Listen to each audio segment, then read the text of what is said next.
안녕하세요. 둘도 없이 사랑스러운 새 쌍둥이를 키우고 있는 40대 여자입니다.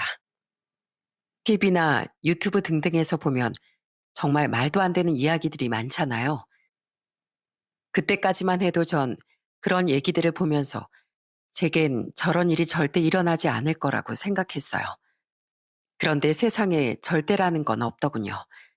사람 일은 한 치 앞도 모르는 거라더니 제게도 정말 기가 막히고 코가 막히는 마치 막장 드라마에서나 나올 법한 일이 일어나게 됐습니다. 바로 저의 전 남편 때문인데요. 지금부터 이 기가 막힌 얘기들을 시작해 보도록 하겠습니다. 저는 장어 가게를 운영하시는 부모님의 외동딸로 태어났어요. 다른 사람들은 외동인 저를 부럽다고 말했지만 저는 모든 것들을 공유할 수 있는 형제 자매가 있는 친구들을 부러워했어요. 제 친구들은 대부분 언니나 오빠 동생이 있었고 저 혼자만 외동이었기에 부족함 없이 부모님의 사랑을 한 몸에 받고 자랐어도 항상 가슴속 한구석엔 외로움이 존재했습니다. 그래서 속으로 생각했어요. 어른이 되어 좋은 사람을 만나 가정을 이루게 되면 최대한 아이를 많이 낳자고 말이죠. 외동의 외로움을 알고 있었기에 온기가 넘치는 가정을 꾸리고 싶었습니다. 대학 졸업 후 직장인의 삶을 살게 된 전 30대 초반쯤 친구의 생일 파티에서 남편을 처음 만났어요. 남편은 저를 처음 보자마자 친구의 어깨를 툭 치면서 이렇게 말하더군요. 지민이한테 이런 친구가 있는 줄 몰랐네. 야, 이렇게 예쁜 분이 있었음 진작에 날 소개시켜 줬어야지. 예쁜 건 알아가지고. 야, 혹시나 해서 말하는 건데 내 친구한테 들이댈 생각하지 마라. 얘 은근히 눈 높아. 에이, 나 정도면 잘생긴 편이지. 우리 통성명 할래요? 저는 오동우라고 합니다. 아, 네. 저는 박상미라고 해요. 저는 제게 정말 적극적으로 들이대는 남편이 몹시 불편했어요. 무엇보다 제 이상형이랑 너무나도 거리가 멀었습니다. 얼굴이 잘생기지도 않아도 듬직하고 진중한 사람에게 끌리는 편이었는데 남편은 기생 오라비 같이 예쁘장하게 생긴 얼굴에 수다스럽고 무척이나 가벼워 보였거든요. 친구의 생일 파티엔 대여섯 명의 사람들이 있었는데 남편은 제게만 계속 말을 걸었습니다. 이따가 갈 때 휴대폰 번호 교환해요. 연락하고 지내고 싶은데 괜찮죠? 휴대폰 번호요? 아, 근데 제가 휴대폰을 잘 안 봐서 괜찮아요. 연락 남겨놓으면 언젠가 볼 거잖아요. 그렇게 저희는 휴대폰 번호를 교환했고 그날 이후부터 남편은 제게 미친 듯이 직진하기 시작했어요. 이런 적극적인 호감이 너무 불편하다고 말했지만 남편은 제게 관심을 끌 생각이 전혀 없어 보였습니다. 그래서 어느 날은 왜 이렇게까지 내게 적극적으로 행동을 하는 거냐고 문자를 남겼어요. 그러자 곧바로 전화가 오더니 제게 이렇게 말하더군요. 10번 찍어 안 넘어가는 나무 없다잖아요. 혹시 알아요? 이렇게 관심 보이다 보면 언젠간 상미 씨가 넘어오게 될지. 이미 생긴 마음을 접으라고 말할 수도 없고 그냥 스스로 지쳐 나가 떨어지길 기다리는 수밖에 없었죠. 그렇게 한 달 정도의 시간이 지났을 무렵 제 마음이 돌아선 결정적인 계기가 생기게 됐어요. 몸이 좋지 않아 잠시 입원을 하게 됐는데 그걸 어떻게 알고 남편이 절 찾아왔더라고요. 양손에 먹을 걸 바리바리 싸들고 말이죠. 여긴 어떻게 알고 왔어요? 지민이한테 들었어요. 장염이라면서요? 혼자 뭐 그렇게 맛있는 걸 먹고 탈이 나선 입원까지 해요. 사람 속상하게. 그러게요. 뭐가 문제였는지 저도 모르겠네요. 자, 그래서 준비했어요. 오동우표 죽 시리즈. 닭죽, 전복죽, 야채죽, 흰죽. 종류별로 다 쌓았으니까 하나도 남김없이 바닥까지 싹싹 긁어 먹어요. 다 먹었나 남겼나 매일같이 와서 확인할 거예요. 이걸 동우 씨가 직접 끓여왔다고요? 이래봬도 20살 때부터 자취한 사람이에요. 이 정도 끓일 줄 안다고요.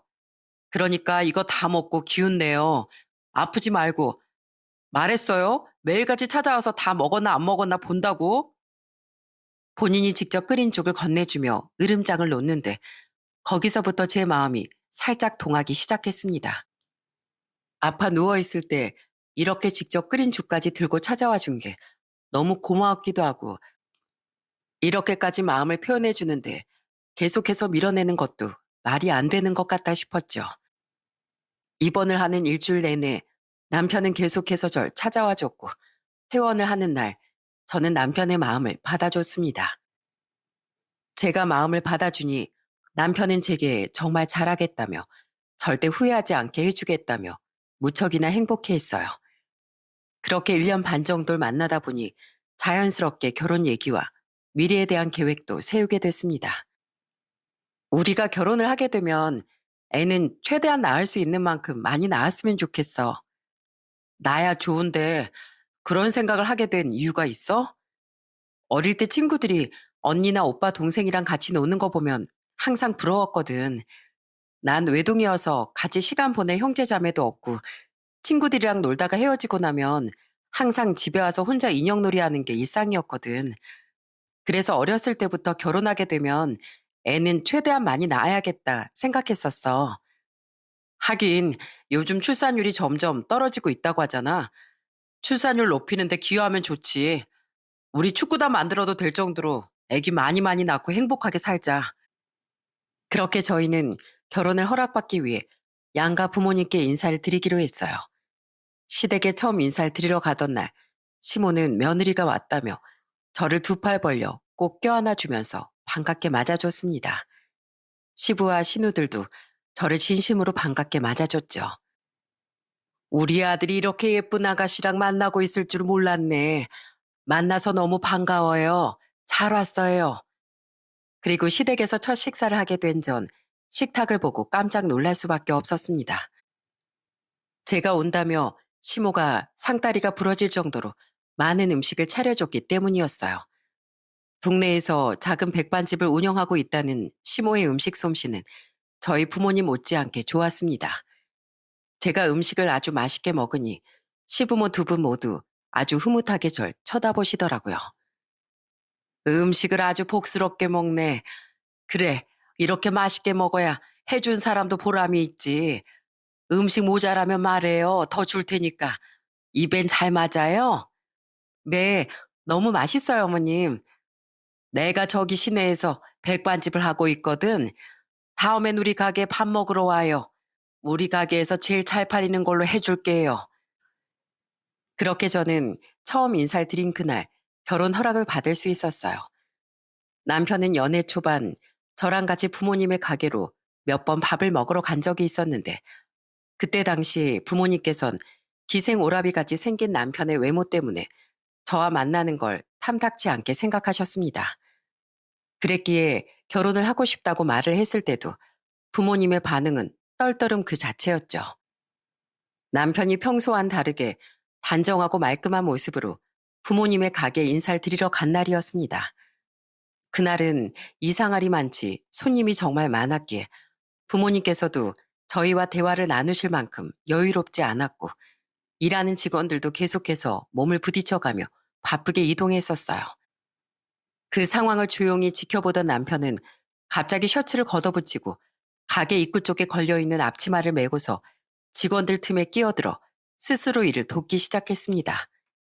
누가 부탁을 하지도 않았고 또 일을 가르쳐 주지 않았는데도 남편은 혼자서 숯불을 척척 나르고 손님들의 주문을 받기도 하는 등 원래 직원이었던 것처럼 자연스럽게 행동했었어요. 그렇게 바쁜 상황이 계속 이어지던 그때였습니다. 숯불을 들고서 이동하던 외국인 직원이 미끄러지면서 들고 있던 뜨거운 숯들이 팔에 떨어지는 사고가 일어나게 됐어요. 가게는 순식간에 아수라장이 됐죠. 엄마도 아빠도 직원들도 당황해서 어쩔 줄 몰라 했고 숯에 화상을 입은 외국인은 고통스러운 듯 눈물을 흘리기 시작했습니다.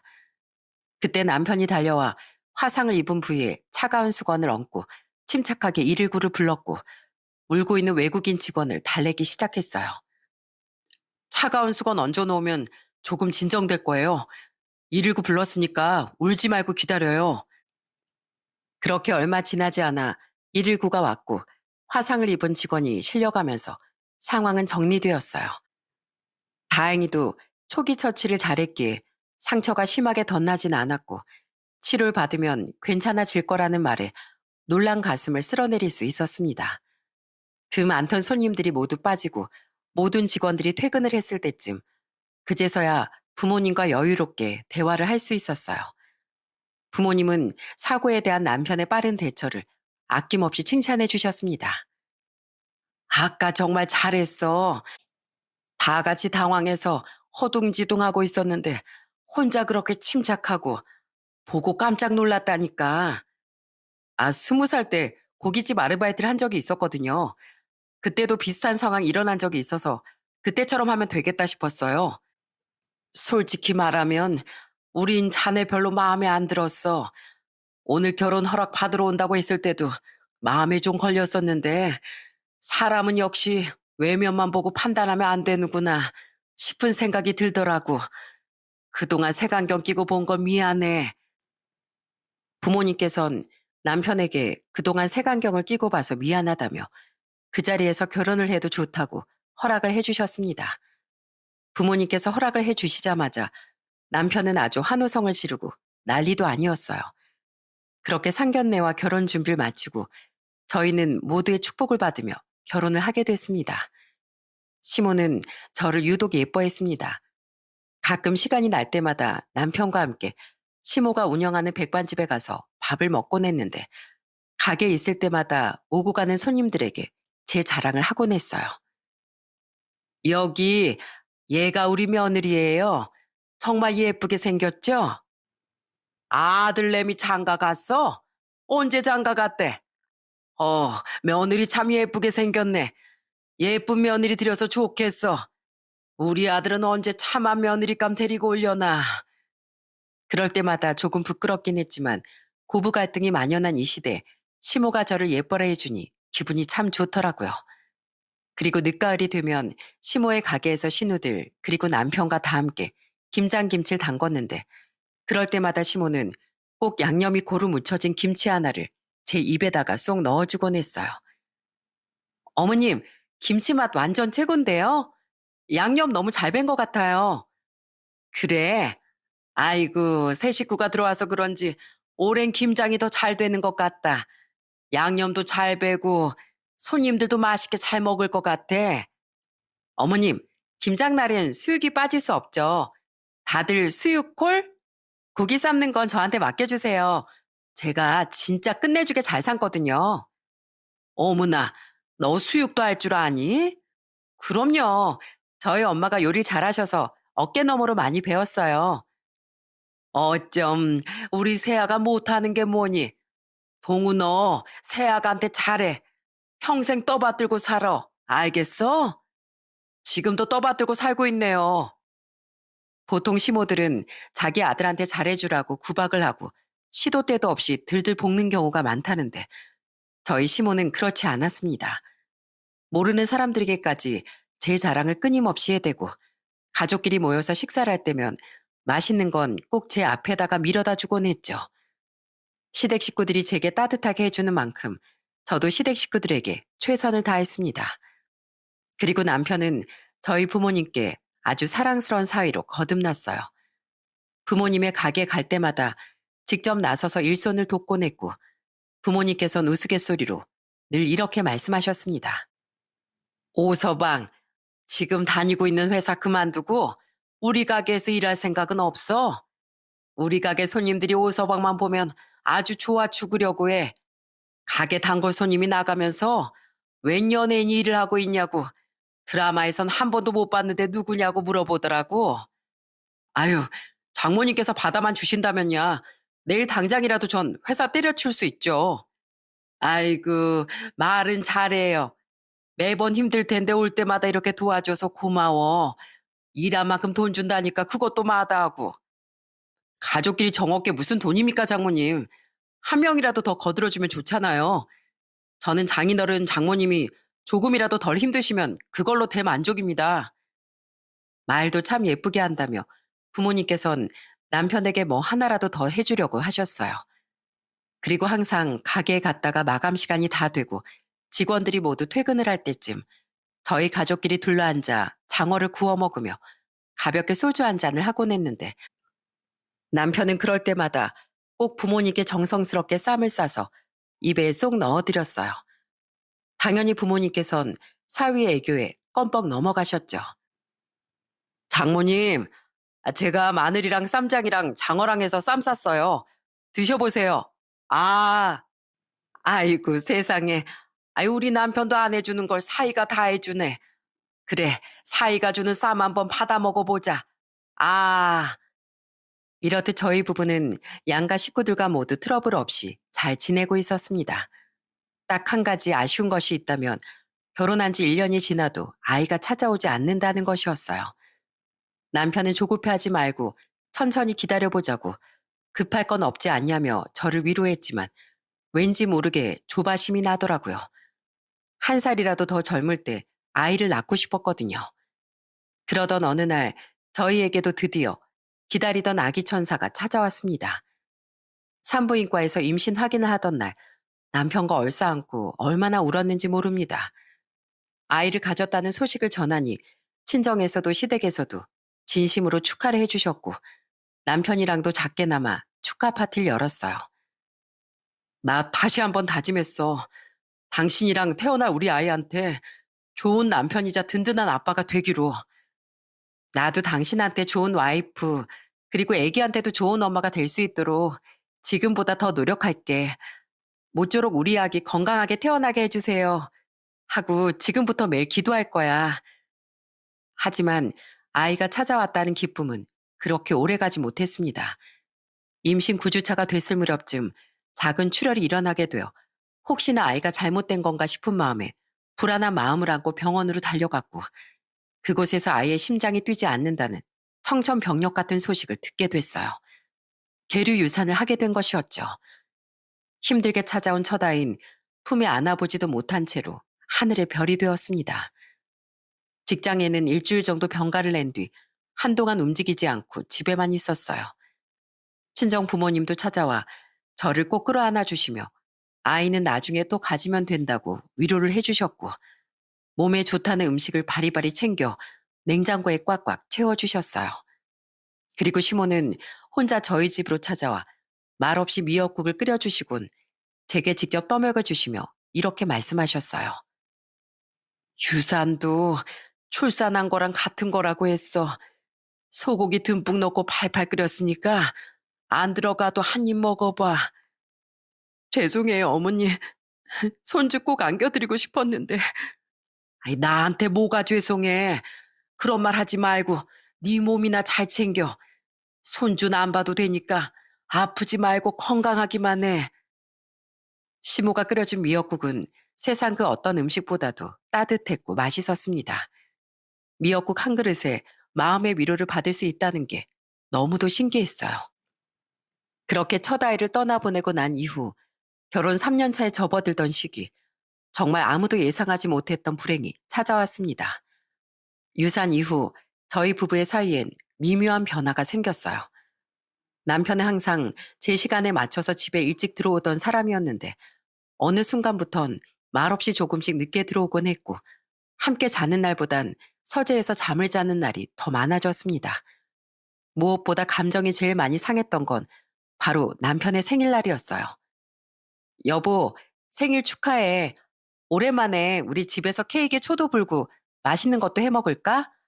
전에 선물 받은 와인이랑 같이. 어때? 그렇게 하자. 나 다녀올게. 혼자 들뜬 마음으로 스테이크도 굽고 파스타도 만들고 선물 받은 화이트 와인까지 준비해 모두 세팅을 해두었는데 퇴근 시간이 한참 지난 후에도 남편은 전화도 받지 않았고 들어오지도 않았어요. 그렇게 새벽 1시가 되어서야 남편은 집으로 돌아왔습니다. 술에 취해 얼굴이 붉어진 채로 말이죠. 그 모습을 보는데 맥이 탁 풀리더라고요. 남편은 상위에 차려진 잔뜩 식어버린 음식들을 힐끗 보더니 제게 이렇게 말했어요. 오늘 회식 날인 걸 깜빡하고 말을 못했네. 안 온다 싶으면 그냥 치우지 그랬어. 케이크에 초 다 떨어져서 먹지도 못하겠네. 스테이크랑 파스타도 그렇고 다 버려. 나한테 미안하지도 않아? 난 당신이 들어오지도 않고 전화도 안 받아서 무슨 일 난 건 아닌가 진심으로 걱정했단 말이야. 근데 하는 말이 뭐? 회식하는 거 말한다는 걸 깜빡했다고? 음식을 다 버려? 나한테 미안하지도 않아? 아, 미안해. 사람이 살다 보면 그럴 수도 있는 거지. 왜 이렇게 예민하게 굴어? 제발 쓸데없는 거에 힘 좀 빼지 마. 난 머리 아파서 먼저 씻고 잘게. 정말 어이가 없었습니다. 나 하나밖에 모르던 사람이 왜 저렇게까지 변한 건가? 이유를 알 턱이 없으니 답답하기만 했죠. 그런데 변한 건 남편뿐만이 아니었습니다. 시댁에서도 어느 순간부터 저를 탐탁지 않게 보기 시작했어요. 어느 날은 시모에게 연락도 없이 조용히 가게로 찾아간 적이 있었습니다. 깜짝 놀래켜 주려는 의도도 있었고, 오랜만에 가서 밥도 먹고 즐거운 시간을 보내기 위해서였죠. 예전에도 그렇게 찾아간 적이 있었는데 무척이나 좋아하셨거든요. 그런데 반갑게 맞아줄 거라는 생각과는 달리 인상을 확 찌푸리고서 제게 소리를 지르더라고요. 예, 올 거면 미리 연락이라도 하고 오던지 하지. 무슨 어린애도 아니고 몰래 찾아와서 깜짝 놀래키기나 하고 뭐 하는 거냐? 그냥 오랜만에 가게 백반 좀 먹고 싶기도 하고 어머님 보고 싶기도 해서 찾아왔는데 놀라셨다면 죄송해요. 오늘 회사에서 단체 손님 오기로 했다. 가게 통째로 쓰기로 했으니까 밥은 딴 데 가서 먹어라. 그리고 다신 이렇게 예의 없이 몰래 찾아오지 말고 올 거면 적어도 전화 한 통은 하고 오던지 해. 사람은 죽을 때가 되면 변한다고 하잖아요. 시모든 남편이든 너무 갑작스럽게 변했다 보니 혹시 어디가 안 좋은 건가 싶은 생각까지 들게 되더라고요. 그렇게 남편 생일을 기점으로 묘한 냉전이 흐르던 어느 날, 남편은 대뜸 제게 이혼 서류를 내밀었습니다.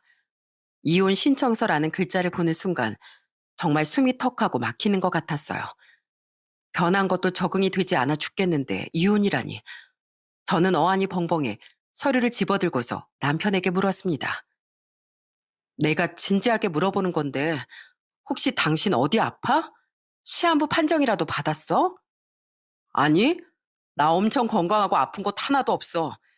내 이름은 다 썼고 도장도 찍었으니까 당신만 써서 도장 찍어주면 돼. 아니, 당신 대체 왜 그러는 건데? 내가 말을 안 해서 그렇지. 그동안 얼마나 혼자서 소갈이 했는지 알기나 해? 당신뿐만이 아니야. 나한테 잘해주신 어머니까지 나한테 찬바람 쌩쌩이라고. 내가 뭘 잘못했어? 잘못한 게 있으면 말을 해. 그냥 이혼이 하고 싶어졌어. 뭐 어차피 우리 사이에 애도 없고 나도 당신에 대한 마음이 예전 같지가 않은데 결혼 생활을 유지하고 싶다는 생각이 들겠어? 질질 끌기 싫으니까 빨리 서류나 써줘. 깔끔하게 정리하자 우리. 이혼 통보를 당한 사람은 영문조차 모르는데 정작 통보를 한 사람은 감정의 변화 없이 몹시도 평화로워 보이더군요. 이대로 이혼 도장을 찍어줄 수는 없을 것 같아 저는 시모에게 곧바로 전화를 걸었습니다. 어머님, 이 사람이 지금 저한테 뭐라고 하는 줄 아세요? 갑자기 저에 대한 마음이 예전 같지 않으니까 이혼을 하재요. 어머님은 이 사람 왜 이러는지 알고 계시죠? 저한테 솔직하게 좀 말해주세요. 너랑 살기 싫은가 보지? 예, 너도 참 구차하다. 남자가 마음이 떠났다고 이혼하자고 하면 아 그렇구나 하고 곧장 도장이나 찍어주면 될 일이지. 나한테까지 전화해서 물어보고 싶었니? 원하지 않는 결혼 생활을 어떻게 이어갈 수 있겠어? 됐고 우리 아들이 이혼하자고 했음 빨리빨리 갈라서라. 그 이유 같은 거 묻지 말고.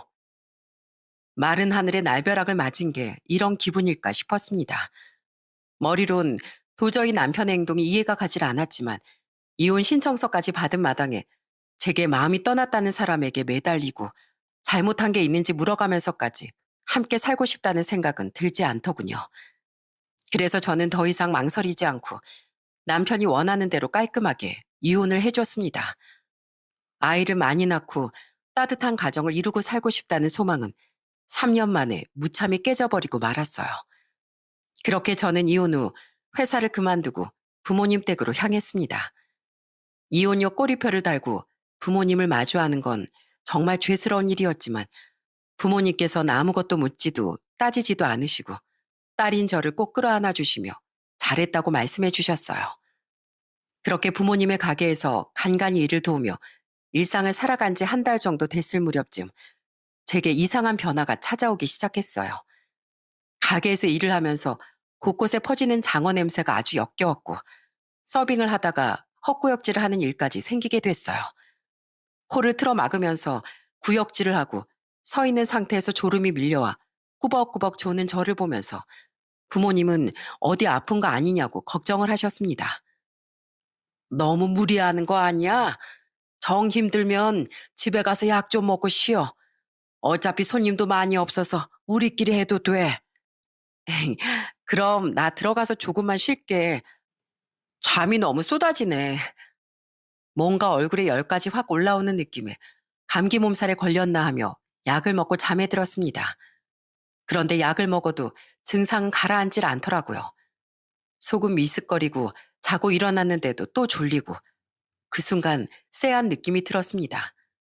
이 증상들이 일반적인 증상 같다고 생각이 되진 않았거든요. 혹시 설마 아니겠지 아닐 거야 싶은 마음으로 바로 약국에 달려가 임신 테스트기를 샀습니다. 그리고 테스트를 한 후 결과 보기 전 두 손을 모으고 기도했어요. 제발 생각하는 것만은 아니길 말이죠.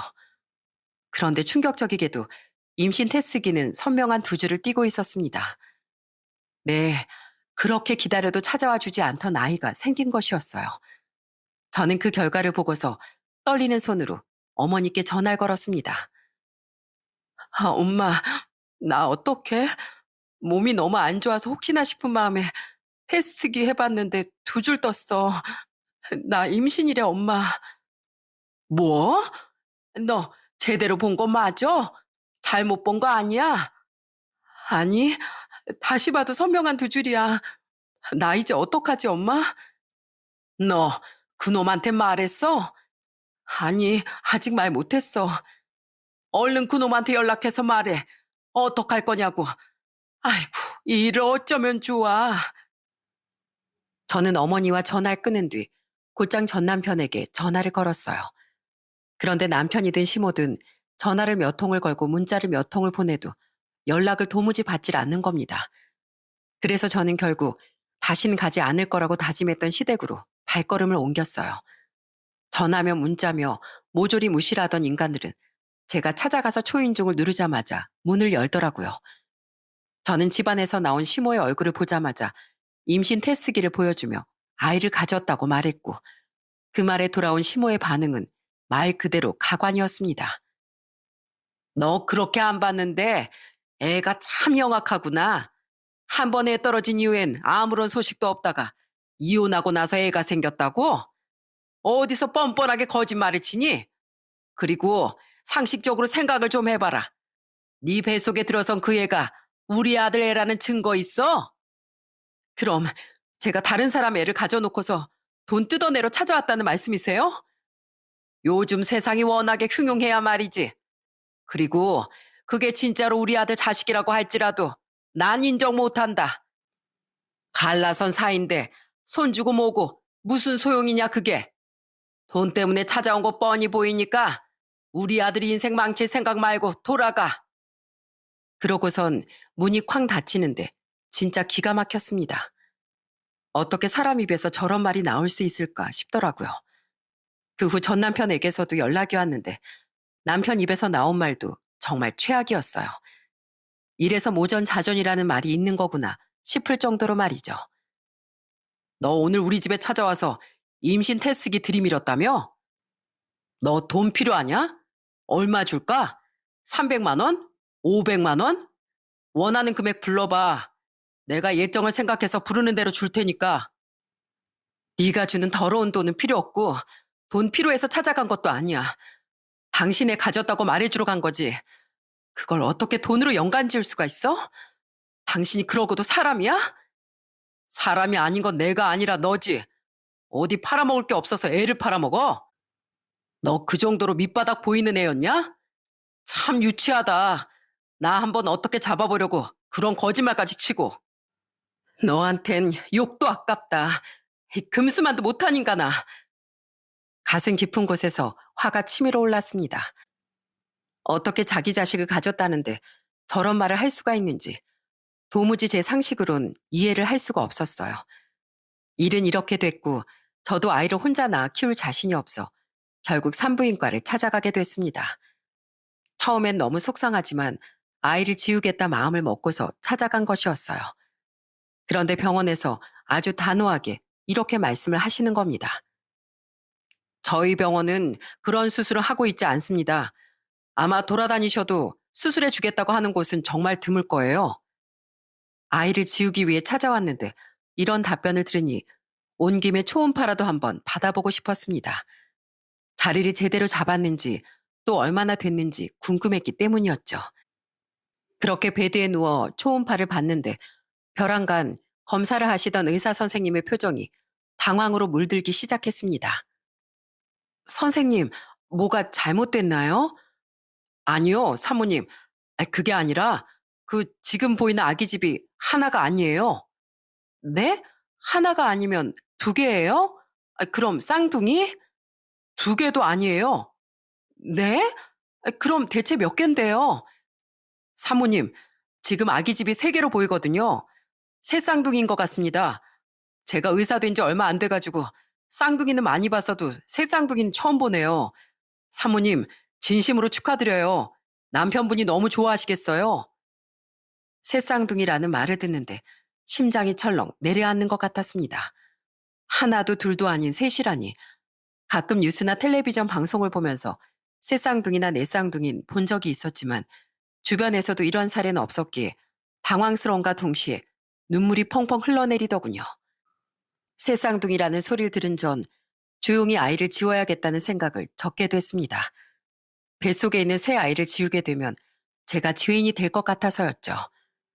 결국 집에 가서 부모님께 솔직하게 말씀드리니 눈물이 없던 아버지께선 조용히 눈물을 흘리셨고 어머닌 제 배를 어루만지며 어떡하면 좋냐는 말만 반복하셨어요. 혼자라도 낳고 키워야겠다는 마음을 먹은 뒤로부터 전 건강관리를 하는 데에만 신경을 쓰기 시작했어요. 그리고 이혼을 한 지 3개월 정도가 지났을 무렵쯤 저는 SNS를 구경하다가 충격적인 광경을 목격하게 됐습니다.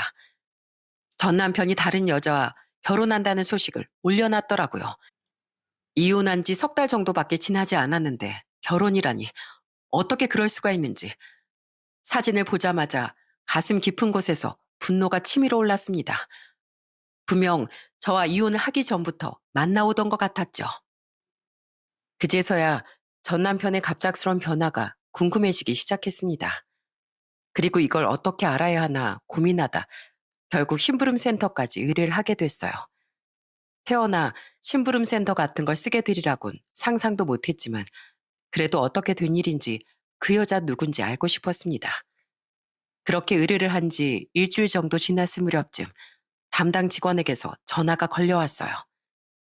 고객님, 의뢰해 주신 거 알아봤는데요. 드레스 투어도 다니고 하는 거 보니까 결혼하는 건 맞는 것 같습니다. 게다가 둘이 제법 오래 만난 것 같은데 그동안 눈치 못 채셨어요? 네, 전혀요. 가끔 술 마시고 말없이 늦게 들어오곤 했는데 제가 그 인간을 너무 믿었나 봐요. 둘이 대화하는 것도 혹시 들으셨어요? 토요일에 여자 쪽 부모님이랑 같이 식사하는 것 같더라고요. 시간이랑 가게 이름까지 다 들었는데 혹시 모르니까 저희가 그날 먼저 가 있을게요. 고객님께선 저희가 주소 보내드리면 오시면 될 것 같아요. 저는 그 소리를 듣고 이가 갈리기 시작했습니다. 어떻게든 속 시원하게 복수를 해야 했어요. 제 인생을 이렇게 만든 놈인데 행복한 모습을 눈뜨고 볼 수만은 없지 않겠어요? 그렇게 며칠이 흐르고 기다리던 토요일이 찾아왔고 전 남편과 결혼할 여자의 가족들이 가게로 들어왔다는 소식에 전 곧바로 택시를 타고 가게로 향했습니다. 여기 오동우라고 예약자 이름 있죠? 그분 일행이에요. 3번 방으로 가시면 됩니다. 저는 직원의 안내를 받고 전 남편이 있는 3번 방으로 향했습니다. 그리고 망설임 없이 문을 확 열어버렸어요. 그러자 그 안에 있던 사람들의 시선은 모두 제게로 향했고 제 얼굴을 본 전 남편의 얼굴은 그야말로 백지장이 되고 말았습니다. 뭐야? 네가 여길 어떻게? 뭐야? 자네 아는 사람인가? 올 사람이 또 있었어? 이전에 잠깐 만났던 사람인데 헤어지고 나서도 계속 절 못 잊고 이렇게 스토킹을 하고 다니네요. 좋은 말로 할 때 빨리 나가. 여기가 지금 어디라고? 스토킹 같은 소리하고 앉아있네. 전 이 인간 전 와이프 되는 사람이에요. 그리고 저 인간은 제 뱃속에 있는 새 쌍둥이 아빠이기도 하고요. 모르셨죠? 자네, 이게 무슨 말인가? 우리한텐 주희가 첫사랑이라고 하지 않았어. 장인어른, 제 말 좀 들어보세요. 결혼했던 건 사실이지만 혼인신고만 하고서 그 어떤 것도 없었습니다. 결혼식도 안 했고 서로 각방 쓰면서 남처럼 지냈어요. 진짜입니다. 아이고, 저런 것도 남편이라고 3년이나 끼고 산 내 인생이 불쌍하다. 진짜 분리수거도 안 되는 폐기물급 쓰레기였네.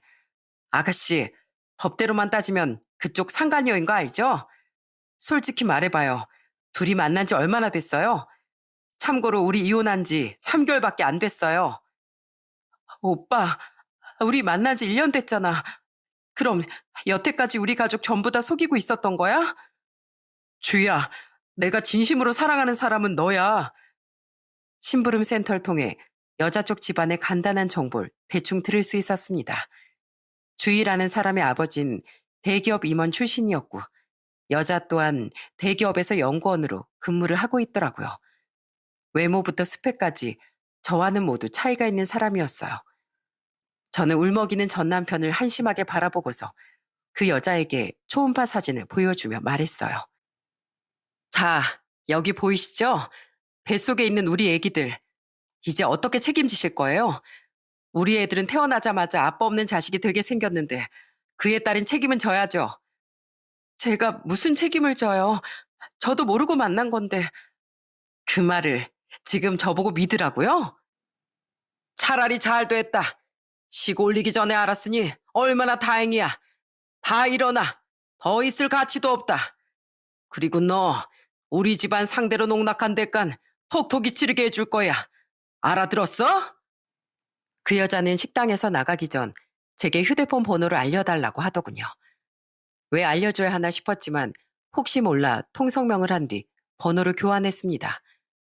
그리고 가족들이 모두 나가자 전 남편은 핏발이 가득 선 눈으로 저를 노려보면서 소리를 지르더군요. 네가 지금 무슨 짓을 했는지 알기나 해? 남의 인생을 망쳐먹어도 정도가 있지. 이렇게 중요한 자리까지 찾아와 깽판을 치고 싶었냐? 어?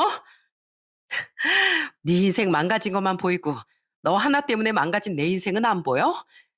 아, 너는 인간 말종이라 남의 사정 같은 건 조금도 안 보이겠구나. 그렇게 억울하면 네 여보 그대로 돌려맞았다고 생각해 찌지라. 그렇게 저도 전 남편을 등지고 집으로 돌아왔습니다.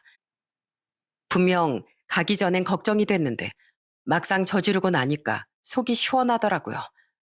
그 일이 있은 지 며칠이 지난 어느 날 식당에서 제 번호를 받아간 주희 씨가 제게 만날 수 있겠냐는 연락을 해왔습니다. 마침 시간이 있었기에 저는 그러자고 대답했고 저희는 시내에 있는 한 카페에서 만났어요. 그리고 주희 씨는 절 보자마자 대뜸 제 앞에 무릎을 꿇고 눈물을 흘리기 시작했습니다.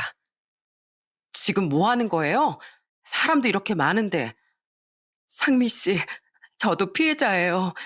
이미 직장 동료들하며 친구들하며 친척들한테까지 싹 다 청첩장도 돌려놓은 상태인데 진짜 그런 인간인 줄 몰랐어요. 그날 바로 무릎 꿇고 빌었어야 하는 건데 너무 경황이 없어서 그 일 있고 나서 며칠 동안 정말 지옥 같았어요. 상미 씨한테 너무 못할 짓 한 것 같아서 죄책감도 들고 죽을 것 같았어요. 죄송해요. 그렇다고 여기서 이렇게 대놓고 무릎을 꿇으면 내가 나쁜 사람 된 것 같잖아요. 빨리 일어나요. 상미 씨, 우리 같이 복수해요. 아무리 생각하고 또 생각해봐도 분해서 안 되겠어요. 그 인간 여자를 아주 지 장난감으로 보는 것 같은데 이참에 제대로 정신 차리게 해주고 싶어서요. 제가 양육비랑 위자료까지 싹 다 받게 해드릴게요. 어떻게 해요? 제가 연기라는 거죠. 전 와이프한테 위자료든 양육비든 다 주고 깔끔하게 끝내고 오면 다시 받아주겠다고요. 진짜 다시 받아주려고요? 그럴 리가요. 그 인간 때문에 제 인생도 대차게 꼬일 뻔했는데 한 여자 인생을 망쳐놓고 한 여자 인생을 꼬려고 했으니 그 대가는 본인이 치러야죠. 제가 옆에서 도울 수 있는 만큼 최선을 다해 도울게요. 짐승만도 못한 인간, 아주 인생 밑바닥까지 떨어지는 걸 보고 싶어요. 주희 씨는 도끼가 잔뜩 서린 표정으로 제게 함께 복수하자는 말을 했습니다. 처음엔 주희 씨가 알고 만난 거 아닌가 싶었는데 이렇게까지 나오는 거 보니 정말 전 남편에게 제대로 화가 난 듯 보였어요. 그렇게 두 여자의 한서린 복수, 작전명 오동훈 나락 보내기 프로젝트가 시작됐습니다. 우선 양육비와 위자료 얘기를 꺼내기 전 저는 변호사를 만나서 어느 정도의 금액으로 합의를 보는지에 대해 상담을 진행했어요. 마음 같아선 위자료 2, 3억, 새 아이 양육비를 다 합쳐 300만 원씩 달라고 하고 싶었는데 변호사님께선 이렇게 말씀하셨어요. 거기까지 금액을 부르는 건 어렵다고 보시면 돼요. 특히 다자녀 양육비 같은 경우엔 인당 100만 원씩 받게 되는 경우가 정말 하늘의 별 따기거든요.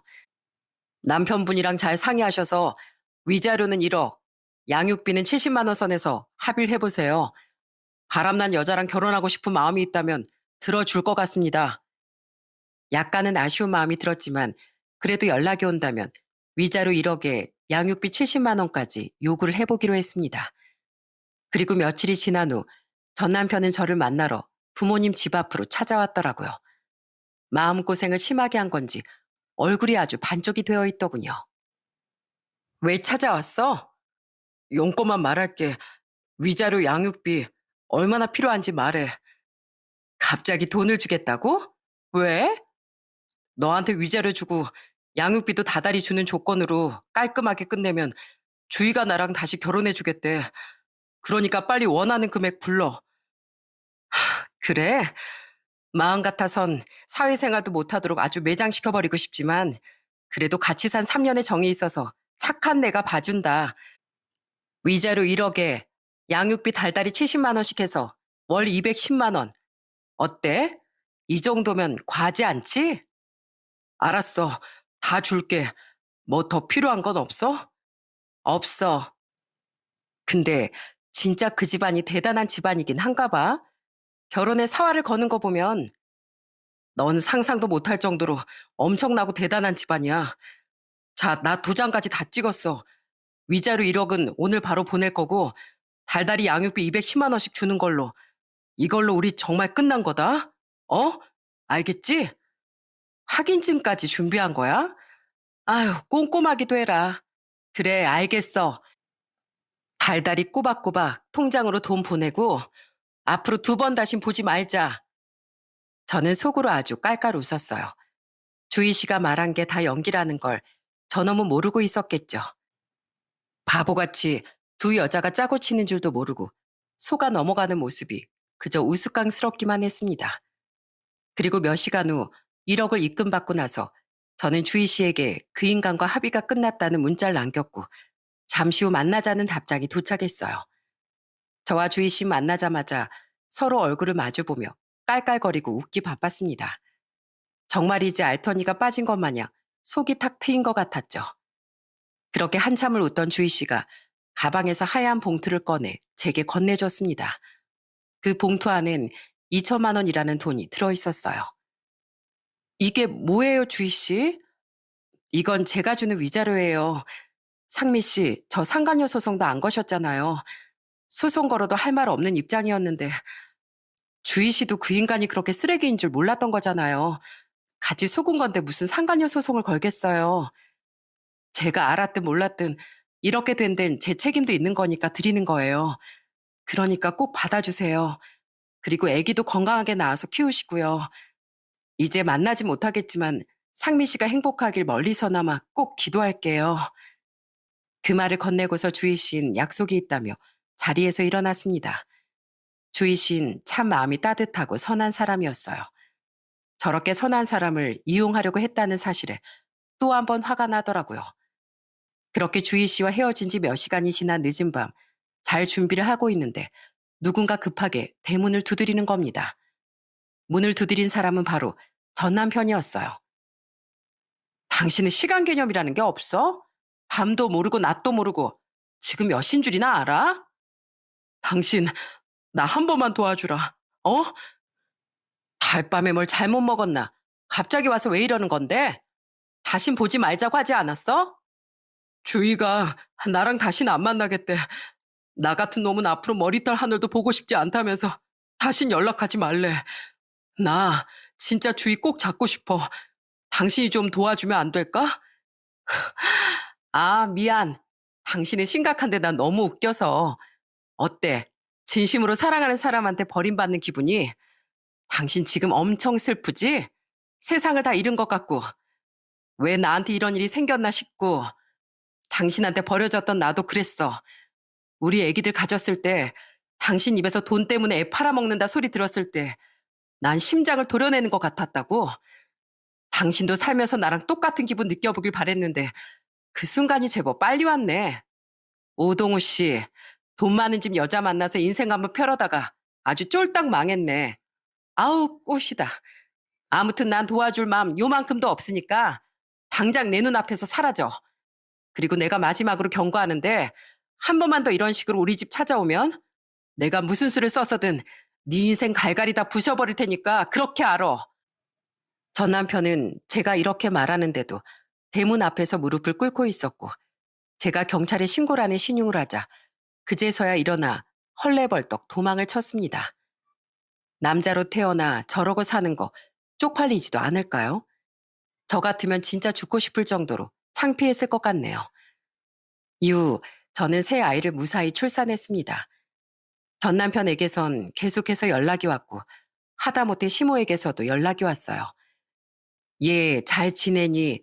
우리 손주들은 건강하게 잘 태어났고 내가 미역국이라도 끓여가고 싶은데 아무렇지 않은 척 문자가 왔는데 토가 나올 것 같아서 그냥 차단을 해버렸습니다. 나중에 알게 된 사실이지만 남편은 계속해서 주희 씨에게 치근덕대다 스토커로 신고를 당한 것 같았어요. 거기다 정신적 피해 보상까지 청구를 해버렸다더군요. 이제 그놈은 저한테 보내는 양육비를 빼면 완전히 빈털털이 알거지일 겁니다. 조강지처를 벌인 자의 최후, 참 볼만하더라고요. 홀로 새 아이를 키우는 건 정말 힘들었지만 그래도 친정 부모님이 많이 도움을 주셔서 지금은 건강하고 행복하게 잘 지내고 있답니다. 인과응보라는 말이 있습니다. 어떤 일을 저지르고 나면 그 일에 대한 대가를 치른다는 뜻이죠. 나쁜 일을 하면 그만큼 업보는 돌아가게 되어 있으니 사연을 보시는 분들께서는 꼭 양심의 가책이 일어날 만한 일을 하지 않고 당당하고 떳떳하게만 살아가시길 바라는 마음에서 사연을 보내게 됐습니다. 제 이야기는 여기까지입니다. 여러분 모두 행복하세요.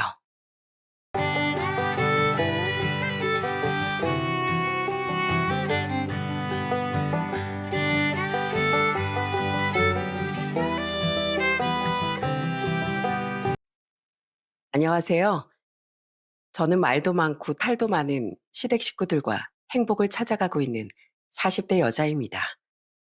결혼 생활을 하면서 참 많은 일들이 있었지만 그 중에서도 얄미운 저희 시모와 형님 때문에 벌어진 일들에 대해 이야기해 보려고 합니다. 끝까지 재미있게 들어주셨으면 좋겠습니다. 제 직업은 대학병원 간호사입니다. 제가 간호사가 된 이유는 저희 엄마 때문이었어요. 저희 가족은 평범한 직장에 다니시는 아빠, 저처럼 간호사로 일하는 엄마, 그리고 귀여운 남동생까지 네 식구였는데 서로 사이도 좋고 정말 단란했답니다.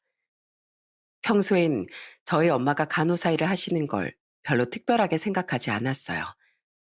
그런데 어느 날 엄마를 바라보는 시선이 달라지는 일이 생겼습니다. 제가 중학생이었을 때였어요. 가족들이랑 다 같이 단골 식당에서 외식을 하고 있었습니다. 한창 웃고 떠들며 맛있게 먹고 있었는데 갑자기 옆 테이블에서 쿵 하는 소리가 들리는 거예요. 놀라서 바라보니까 옆 테이블에서 식사를 하던 어떤 아저씨가 의식을 잃고 바닥에 쓰러졌더라고요. 그런데 다들 놀라서 소리를 지르고 호들갑을 떨던 와중 저희 엄마가 자리에서 벌떡 일어나시더니 아저씨한테 다가가시더군요. 다들 비켜보세요. 제가 응급처치하겠습니다. 여보, 가만히 앉아있지 말고 얼른 119에 신고해. 얼른. 엄마는 그렇게 말하고선 그 아저씨의 상태를 체크하시더군요. 그러더니 자세를 잡고 심폐소생술을 하기 시작했습니다.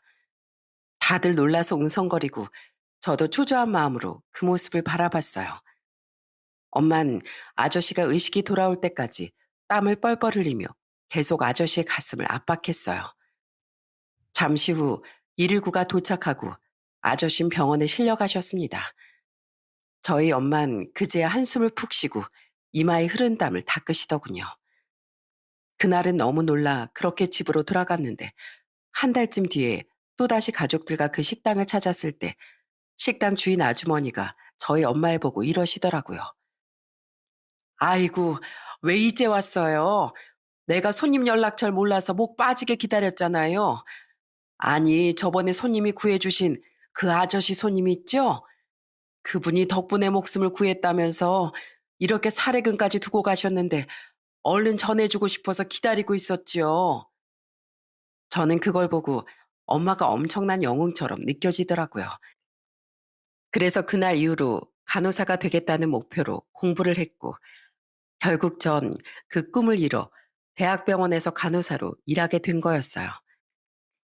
엄마처럼 되고 싶다는 마음으로 시작한 일이었지만 막상 일을 해보니 간호사라는 직업이 제 천직이라는 생각이 들더군요. 일이 힘들긴 했어도 아픈 사람들에게 도움이 될 수 있다는 사실이 너무 기쁘더라고요. 그렇게 저는 간호사로 열심히 일을 하던 중에 동료 간호사의 소개로 남편을 만나게 되었습니다. 남편은 중견기업에 다니는 사람이었는데 성격이 정말 다정하면서도 남자답고 듬직했어요. 그래서 전 1년 좀 넘게 남편과 만난 후 결혼을 약속하게 되었습니다. 그리고 저와 남편은 결혼 허락을 받기 위해 저희 집에 인사를 드리러 갔어요.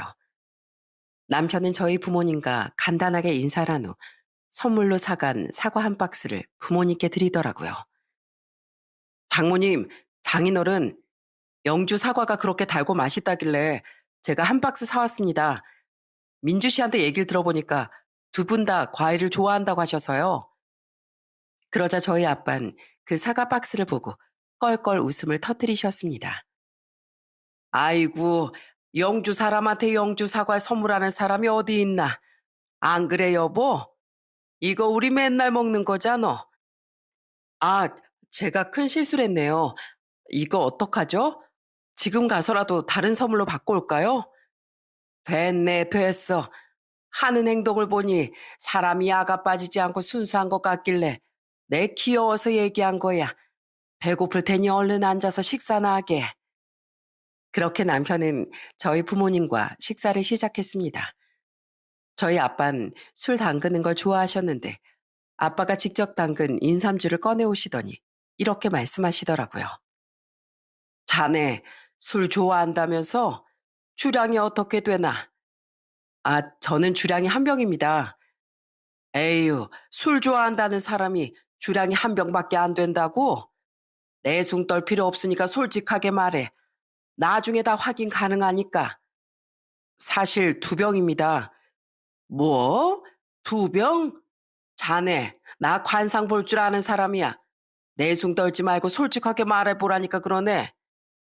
솔직하게 말씀드리면 5병 먹습니다. 뭐? 5병? 아이고, 완전히 술고래가 따로 없네. 사실대로 말 안 한다고 진짜로 그렇게 말해? 그래도 술 많이 먹고 사고만 안 치면 되지 뭘. 그럼 자네 범죄 경력은 있는가 없는가? 없습니다. 그럼 아이는 몇 명 낳고 싶은가? 저는 적어도 3명은 낳고 싶습니다.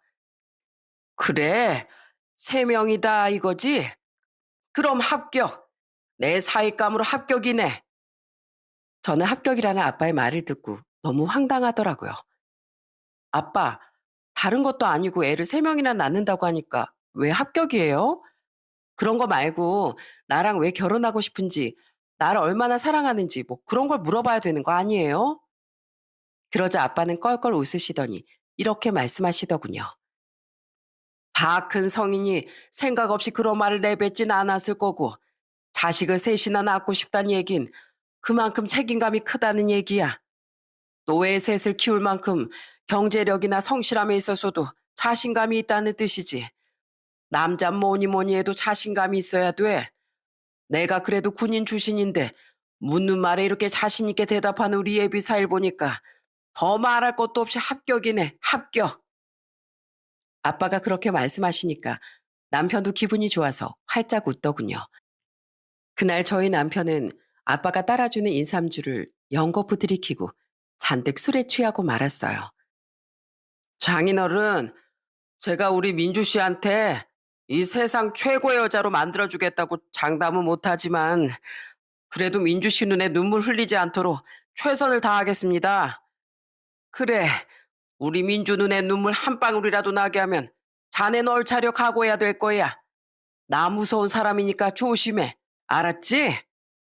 네, 명심하겠습니다.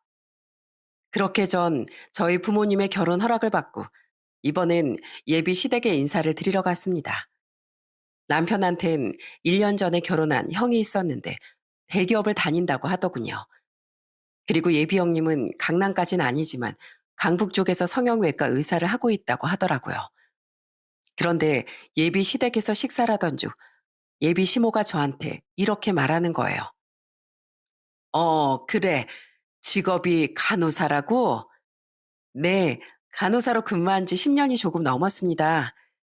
그런데 말이야, 혹시 얘기 들었나? 우리 집에 의사가 있다는 거. 네, 들었어요. 예비 형님께서 성형외과 의사시라면서요? 그래. 아이, 그런데 의사랑 간호사는 레벨 차이가 너무 많이 나지 않나? 며느리끼리 그래도 수준이 좀 맞아야 되는 거 아니야? 저는 대놓고 그렇게 말하는 예비 시모의 말에 너무 황당하더라고요. 옛말에 직업에는 귀천이 없다고 저는 의사라서 고귀하고 간호사라서 하찮다고 생각하진 않습니다. 저도 간호사 되기 위해 공부 정말 열심히 했고 막상 의료 현장에 가보면 간호사도 얼마나 중요한 역할을 하는지 알 수 있어요. 저는 간호사라는 제 직업에 자부심을 느끼고 있고 열심히 일하고 있으니까 함부로 말씀하지 않으셨으면 좋겠네요. 그러자 옆에 있던 저희 남편도 예비 시모한테 한마디 하더군요. 엄마, 사람 기분 나쁘게 왜 초면에 그런 말씀을 하세요? 제발 말씀 좀 가려서 해주세요. 남편이 그렇게 말하자 예비 시아버지도 맞장구를 치면서 이렇게 말씀을 하시더군요. 아유, 당신은 도대체 언제부터 이렇게 기고만장해진 거야? 의사 며느리 하나 얻더니 개구리 올챙이적 생각 못하고 콧대가 잔뜩 높아져선 예비 며느라가 미안하다. 이 사람이 요즘에 머리에 쓸데없는 게 잔뜩 껴서 그래. 그러니까 이 사람이 하는 얘긴 한 귀로 듣고 한 귀로 흘려버리려무나. 솔직히 예비 시모 때문에 기분이 팍 상해 뒤엎을 뻔했는데 남편이랑 예비 시아버지까지 저렇게 말씀을 해주시니 참을 수가 있었어요. 그리고 그날 전 예비 시모가 보통 사람이 아니구나 하는 걸 느꼈습니다. 다음에 또 이런 일이 발생할 수도 있으니 철저히 대비해야겠다고 생각했죠. 그렇게 저는 30대 중반의 나이에 남편과 결혼을 하게 되었습니다. 결혼 후에 남편과 행복한 가정을 꾸리고 싶은 소망이 있었는데 그 소망을 깨뜨리는 사람이 두 명 있었어요. 한 명은 여러분들이 예상하시다시피 시모였고 또 한 명은 저희 형님이었습니다. 형님은 저랑 나이가 동갑이었어요. 심지어 생일은 제가 더 빨랐죠. 그런데 우리나라에서 나이가 어떻든 간에 집안의 위계 질서라는 게 있잖아요. 형님은 그 위계 질서를 철저히 이용하려고 하더군요. 결혼 후 첫 명절 때였어요. 시댁에 갔더니 시아버지가 반갑게 맞아주시더라고요. 왔냐? 차 많이 막혔지? 그래도 생각보다는 일찍 왔네. 여기까지 오느라 고생했다. 그런데 그때 누군가가 두둥하고 나오더군요. 그건 바로 저희 형님이었어요. 팔짱까지 끼고선 저를 째려보며 이렇게 말하더군요. 동서, 지금 몇 시야? 네? 지금 2시인데 왜요? 내일이 설날인데 2시에 와서 되겠어?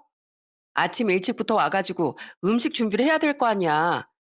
지금 하루 종일 어머님 혼자 음식 준비하고 계시잖아. 이게 지금 며느리로서 할 짓이야? 다짜고짜 화를 내는 형님을 보고 황당해하고 있던 그때 시숙이 형님한테 이러더군요. 여보, 갑자기 왜 그래?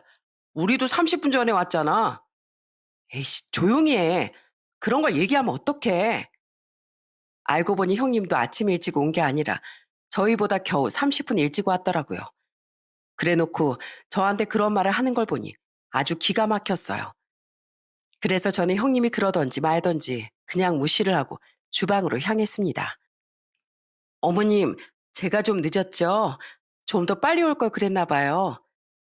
그래, 얼른 앞치마 입고 전부터 좀 붙여라. 할 일이 아주 산더미니까 부지런하게 움직여야 돼.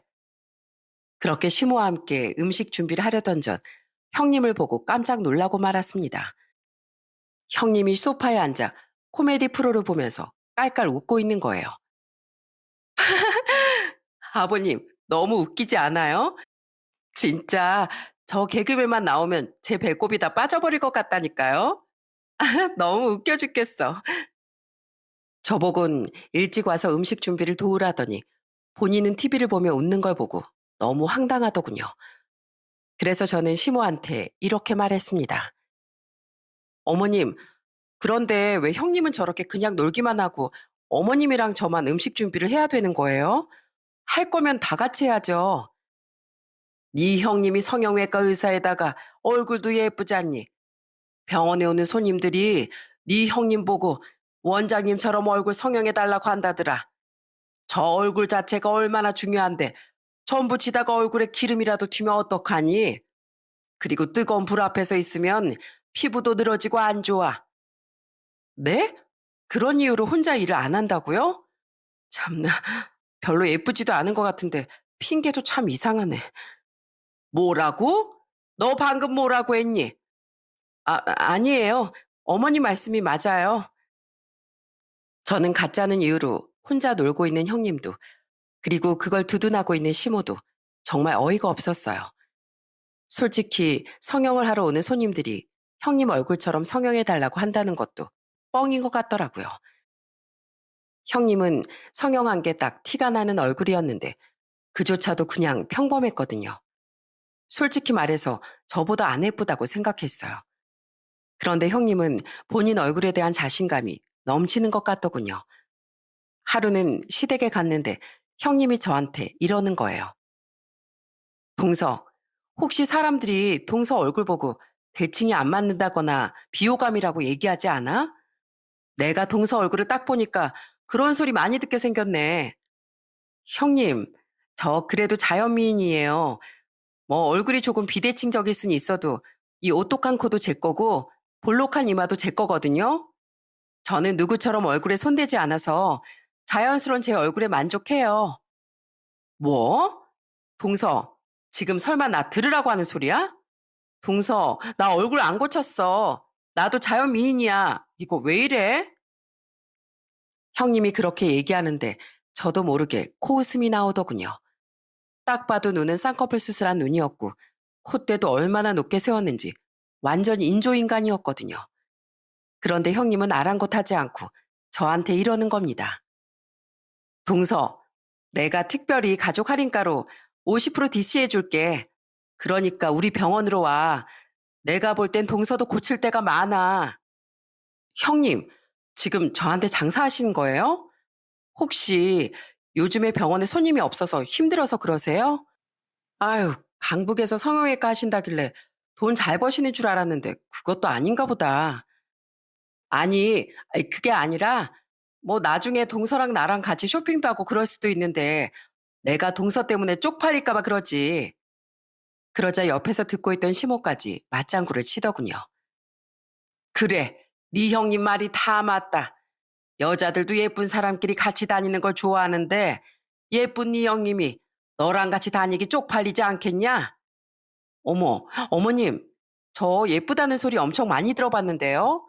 저 학교 다닐 때 저 따라다니는 남자들도 엄청 많았어요. 그런데 우리 형님 보니까 눈도 저보다 작고 얼굴도 넙대대하고 몸매도 저보다 별로 안 좋은 것 같은데요. 형님이 저보다 나은 걸 뭐 딱히 모르겠네요. 야, 너 지금 그게 무슨 소리야? 동서, 지금 말 다 했어? 네, 말 다 했어요. 어머님, 전 이만 가볼게요. 두 분이서 제가 쪽팔리다니까 사라져 드려야죠. 아참, 형님, 제가 나중에 선물 하나 갖다 드릴게요. 뭐? 무슨 선물? 거울이요, 거울. 한번 거울을 보면서 형님 얼굴에 대해서 객관적으로 다시 평가 한번 해보시길 바래요. 그럼 쪽팔리게 생긴 이 사람은 먼저 가보겠습니다. 저는 그렇게 말하고선 남편을 끌고 시댁을 나와버렸어요. 결혼한 사람들 보면 시댁 식구들이랑 이런저런 갈등이 많이 있는 것 같은데 외모를 가지고 이렇게 시비 거는 시댁이 있을 줄은 몰랐습니다. 그런데 저희 시모는 심지어 월급 가지고도 저랑 형님을 비교하더라고요. 야, 너 간호사 월급 얼마나 되니? 하긴 뭐 의사로 일하는 우리 큰애하고는 비교도 안 되겠지. 요즘엔 여자들도 능력이 있어야 된다는데 네 형님 좀 보고 배워라, 배워. 어머님, 저도 월급 그렇게 적지 않거든요. 그러는 어머님은 연봉이 얼마신데요? 지금 아무 일도 안 하시니까 연봉이 0원이시네요. 어머님이야말로 저한테 좀 배우셔야겠다. 뭐? 이게 어디 시애미한테 못하는 말이 없어? 왜요? 연봉 더 높은 사람한테 배워야 된다면서요. 그러니까 어머님도 저한테 배우시라고요. 그런데 시모는 저를 형님과 비교하는 것도 문제가 있었지만 또 하나의 문제가 더 있었습니다. 그건 바로 호칭 문제였어요. 어머님, 왜 자꾸 저한테 야라고 부르세요? 제 이름이 야예요? 형님한테 맨날 우리 예쁜 며느리 이러면서 왜 사람을 차별하시냐고요. 그리고 왜 저희 엄마 아빠한테 너네 엄마, 너네 아빠라고 하시는데요? 안사돈이랑 박가사돈이란 호칭이 있잖아요. 어머님은 저보다 어른이시면서 그런 것도 모르세요? 야, 내가 호칭을 뭘로 부르든 그건 내 마음이야. 여기가 무슨 공산국가냐? 다 정해진 대로 하게. 우리나라는 민주주의 국가야. 나 하고 싶은 대로 하는 거라고. 그런데 그때 저희 남편이 나섰습니다. 엄마, 제발 그러지 좀 마세요. 제가 저번부터 몇 번이나 말씀드렸잖아요. 형이랑 아버지까지 다 말리는데 왜 말을 안 들으세요? 왜 사람을 자꾸 기분 나쁘게 만드시냐고요? 그러자 이번엔 옆에 있던 시누이까지 한마디 하더라고요. 오빠, 우리 엄마 아무래도 귓구멍이 막힌 것 같아. 이비인후과에 한번 가봐야 되는 거 아니야? 사람이 저렇게 여러 번 말했는데도 못 알아듣는 거면 문제 있는 거잖아. 아니면 설마 벌써 치매인가? 뭐야? 너희들 지금 엄마한테 그게 무슨 소리야? 어? 이상하다. 방금 말한 건 또 잘 듣네. 난 또 엄마가 치매라도 걸린 줄 알았지.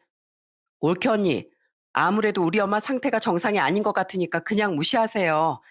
말 잘 통하는 우리끼리 커피나 마시러 가자고요. 그러자 시모는 짜증을 내며 혼자 씩씩거리더군요. 자식들까지 하지 말라는 짓을 왜 자꾸 하는지 모르겠더군요. 그렇게 저는 시모랑 형님이랑 티격태격하며 결혼 생활을 하던 중 결혼 1년 만에 아들을 낳게 되었어요. 그런데 제가 출산을 하자 시모가 저한테 찾아와 이러더군요. 야, 너희 집 근처에 헬스장 있지? 내가 너 출산 선물로 헬스장 끊어주마. 네? 헬스장이요? 그래. 너 지금 아주 물에 퉁퉁 부른 오징어 같이 생겼어. 아무리 방금 애를 낳았다지만 나이도 젊은 애가 몸이 이렇게 부풀어서야 되겠니? 난 뚱뚱한 며느리 싫다. 어디 같이 다닐 때 쪽팔리진 않아야 될 거 아니야. 어머님, 방금 출산한 사람한테 뚱뚱하다고 헬스장을 끊어주는 사람이 어디 있어요? 그리고 어머님은 키도 저보다 훨씬 작으시면서 몸무게가 68kg나 나가시잖아요. 저희 남편 낳으신 지 40년 가까이 되어 가는데 그때 찐 살을 왜 아직도 못 빼셨어요? 저 헬스장 필요 없으니까 그 돈으로 어머님이 헬스장 끊어서 다니세요. 세상에 방금 출산한 사람한테 뚱뚱하다고 살 빼라는 시모가 어디 있나요? 정말 기가 막혀서 웃음도 안 나오더라고요. 그런데 더 어이없는 건 뭔 줄 아세요? 형님이 저랑 비슷한 시기에 임신해서 제가 아들을 낳은 지 2달 후에 애를 낳았거든요. 그런데 시모가 형님한텐 2주에 800만 원이나 하는 산후조리원을 끊어준 겁니다. 아주 사람을 차별해도 너무 대놓고 차별을 하더라고요. 그것 가지고도 저희 남편이 시모한테 얼마나 따졌는지 모릅니다. 나중에 시아버지가 미안하다며 저한테 용돈을 두둑히 주시더라고요. 솔직히 시모랑 형님이 하는 것만 보면 확 뒤엎고 싶을 때가 많았는데 그래도 저희 남편과 나머지 시댁 식구들이 전부 다 제 편을 들어줘서 그나마 괜찮았어요. 그냥 성격 이상한 둘이서 쿵짝이 잘 맞는구나 하고 생각하기로 했죠. 그런데 또 하루는 시댁에 제사가 있어서 갔는데 뒤늦게 형님이 오길래 제가 인사를 했어요. 형님 오셨어요? 그런데 형님이 갑자기 저한테 또 시비를 거는 겁니다. 동서, 인사가 그게 뭐야? 고개를 숙이고 공손하게 해야지. 왜 고개를 빳빳이 들고 있어? 혹시 목에 담 걸렸어? 형님, 제가 방금 인사드렸잖아요. 꼭 고개를 그렇게 숙여야 돼요? 숙여야 돼. 내 밑에 있는 직원들은 항상 나한테 인사를 할 때 90도로 인사하거든. 아, 그래요. 형님이 그렇게 예의범절을 좋아하시는 분인 줄을 몰랐네요. 그럼 인사 다시 하죠, 뭐. 형님, 오셨어요? 저는 그렇게 말하며 고개를 숙이고 다시 인사했습니다. 그러고선 깜짝 놀라는 표정으로 형님한테 이렇게 말했어요. 우와, 형님, 저 방금 형님한테 인사하면서 진짜 놀라운 거 하나 알게 됐어요. 뭐? 그게 뭔데? 아니, 제가 고개를 숙여서 인사했는데도 형님이 저보다 키가 더 작으시잖아요. 형님, 도대체 키가 몇이에요? 한 158, 157 되려나? 형님 학교 다닐 때 별명이 땅꼬마였죠? 안 봐도 알겠네요. 뭐? 동서 지금 말 다 했어? 아휴, 남들 다 클 때 뭐 했나 몰라. 쬐그만 게. 뭐야, 방금 그거 나한테 얘기한 거야? 네? 저 그냥 노래한 건데요? 음, 음, 음, 음. 그런데 그때였어요. 저희 둘의 모습을 지켜보고 있던 신우이가 웃음을 빵 터트리더군요. 아니, 올케 언니들, 둘 다 병원에서 일할 게 아니라 아주 개그맨으로 데뷔해야 되는 거 아니에요? 나 진짜 올케 언니들 올 때마다 개그 콘서트 보는 것 같아서 웃겨 죽겠네. 아가씨, 지금 우리 놀리는 거예요? 아니, 놀리는 게 아니라 진짜 웃겨서 그렇죠. 내가 친구들한테 우리 가족 얘기만 하면 친구들이 아주 빵빵 터진다니까요. 큰 올케 언니, 의사고 뭐고 당장 때려치우고 얼른 개그맨 데뷔해요. 이 정도면 금방 유명해지겠는데요, 뭘. 그러자 이번엔 시모가 또 한마디 하더군요. 넌 이 큰 올케 언니한테 그게 무슨 말버릇이야? 공부 잘해가지고 의사까지 된 똑똑한 사람인데 그렇게 놀리면 되겠어? 엄마 또 큰 올케 언니 편만 드는 거야? 같은 며느리인데 중립을 좀 지켜. 중립은 무슨 중립이야? 편들만 하니까 드는 게지. 참나. 엄만 진짜 사람 보는 눈 없네. 솔직히 큰 올케 언니보다 우리 작은 올케 언니가 진짜 똑 부러지고 여장부 같은 스타일이잖아. 난 그래서 작은 올케 언니 같은 사람이 더 멋있고 좋은데? 아가씨, 지금 사람 차별하는 거예요?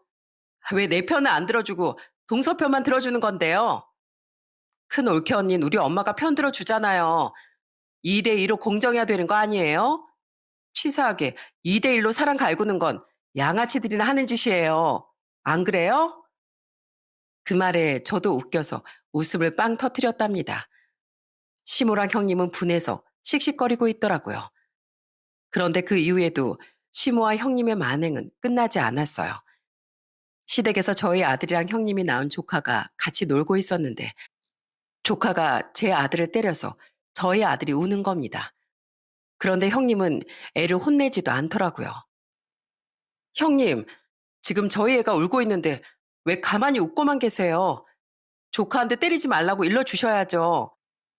아무리 애들이 어리다지만 잘못한 건 알려주셔야 다음부터 안 할 거 아니에요.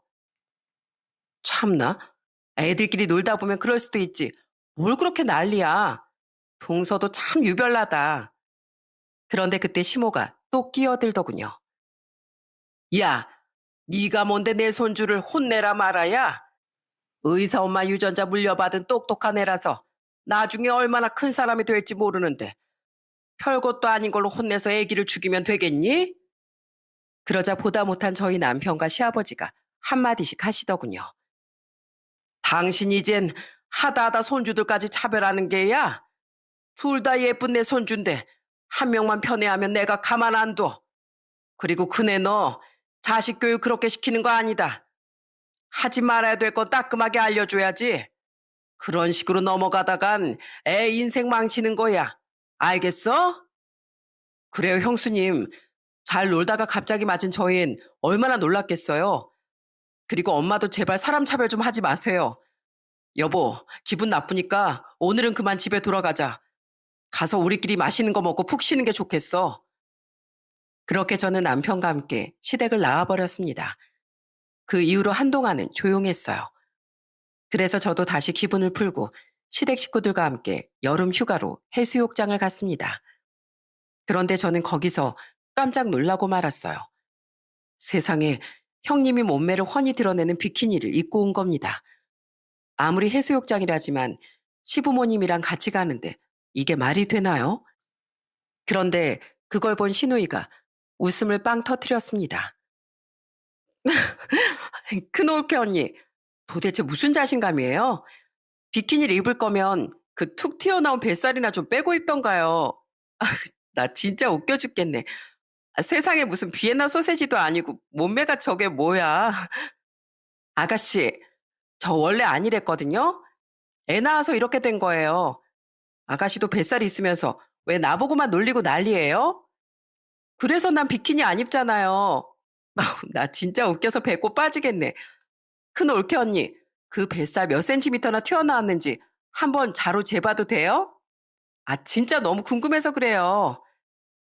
그러자 형님은 울먹거리더니 이내 울음을 터뜨렸습니다. 아가씨, 왜 나한테만 그래요? 내가 뱃살이 나오면 뭐 얼마나 나왔다고. 나 기분 나빠서 못 놀겠어요. 나 그냥 들어갈 테니까 저 빼고 노세요. 형님은 그렇게 말하고선 숙소로 들어가 버리더군요. 시숙은 옆에서 한숨을 푹푹 쉬더라고요. 그런데 형님은 아무리 주변에서 그렇게 얘기해도 외모에 대한 자신감이 엄청났나 봐요. 하루는 저희 친정 아빠랑 등산을 갔다 온 적이 있었어요. 그런데 귀찮아서 좌회선 차단제를 잘 안 발랐더니 얼굴이 시커멓게 탄 거예요. 일주일 후에 시댁에 갔는데 형님이 또 제 외모 지적을 하더군요. 동서, 얼굴이 이게 뭐야? 안 그래도 빈티나게 생겼는데 얼굴이 시커멓게 타니까 더 없어 보인다. 제 얼굴이 왜요? 등산 갔다 와서 탔는데 건강해 보여서 좋구만. 또 왜 시비를 거세요? 시비가 아니라 진짜 웃겨서 그렇지. 아휴, 여자가 돼서 관리 좀 해야 되는 거 아니야? 형님이 그렇게 말하길래 저는 옆에 있던 물티슈를 한 장 뽑아들고 형님의 얼굴에 벅벅 문지르며 이렇게 말했습니다. 아유, 형님, 칠칠맞게 얼굴에 왜 이런 걸 묻히고 다니세요? 뭐? 내 얼굴에 뭐가 묻었는데? 사실 아무것도 묻어있지 않았지만 저는 뭔가 묻은 척하며 물티슈로 형님의 얼굴을 박박 닦아버렸어요. 그러자 누리끼리 한 형님의 맨 얼굴이 나오더군요. 어머, 형님 얼굴색이 도대체 왜 이래요? 아, 얼굴이 칙칙하고 누리끼리 한 걸 보니까 배 속에 가스가 많이 차셨나 보다.